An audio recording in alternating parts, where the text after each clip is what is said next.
तबाह शुदा बस्ती से गुजरते हुए सैयदना उज़ैर अलैहिस्सलाम ने हैरत का इजहार करते हुए कहा, क्या ये लोग भी दोबारा जिंदा होंगे?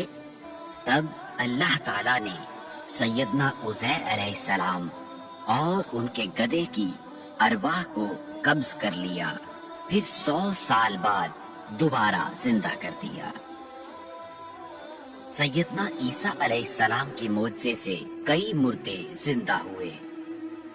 सैयदना इब्राहीम अलैहिस्सलाम ने 4 परिंदे अपने साथ मानूस किए, फिर उन्हें ज़िबा करके उनका गोश्त आपस में मिला दिया।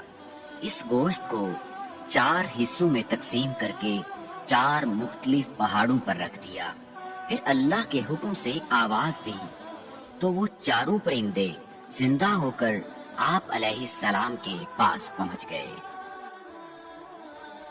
सैयदना मूसा अलैहिस्सलाम यूशा बिन नून अलैहिस्सलाम के साथ सैयदना खिज़र अलैहिस्सलाम की तलाश में निकले। सफर पर निकलते हुए मूसा अलैहिस्सलाम ने भुनी हुई मछली यूशा बिन नून को दी, जो साहिली समंदर पर सफर करते हुए जिंदा होकर पानी में चली गई।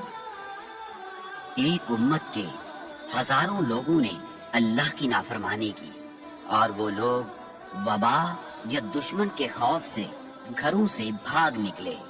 रास्ते में अल्लाह ताला ने उन सब को हलाक कर दिया, फिर अपनी रहमत से उन्हें दोबारा जिंदा भी कर दिया।